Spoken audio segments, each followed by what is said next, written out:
From ABC News World Headquarters, this is ABC World News Tonight with David Muir. Good evening, and it's great to have you with us here on a Monday night, and we begin with the breaking news. New revelations about that White House intruder. You'll remember those stunning images, a man sprinting across the White House lawn carrying a knife. Officials saying at the time the intruder got through the front door and not much farther.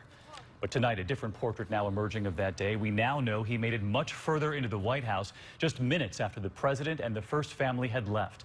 This evening, the breaking news raising troubling new questions about security at the White House and why the Secret Service didn't reveal this from the very start.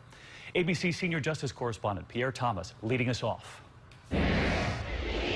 The suspect seen in this video running toward the White House got much deeper inside than the Secret Service first disclosed. Sources tell ABC News when Omar Gonzalez burst through the unlocked front door of the White House, he overpowered the first Secret Service officer.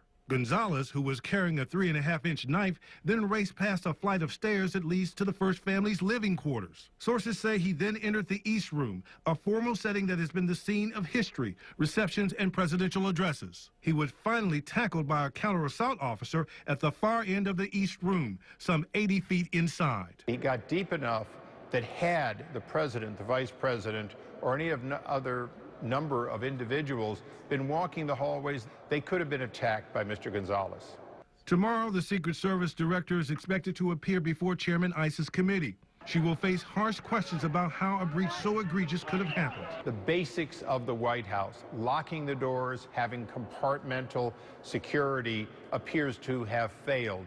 And it failed because of the human element headed by the Secret Service.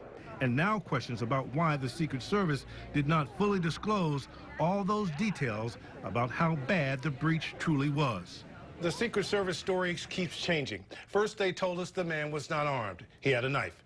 And the service initially left the impression that the suspect was arrested right after he got inside the White House. That clearly was not the case, David. Pierre Thomas leading us off live from Washington. Pierre, thank you. I want to get right to ABC's chief White House correspondent, Jonathan Karl, tonight. And John, you reported at the time that the president left just 4 minutes before. How close was this guy?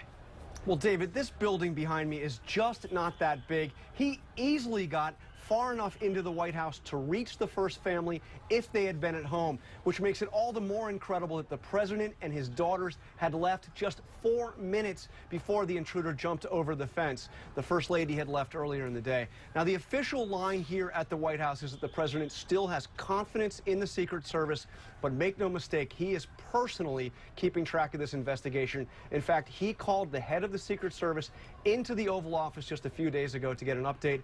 And as you can imagine, the First Lady is keeping a close eye on this as well. I can imagine. John Karl live at the White House. Our thanks to you and Pierre tonight.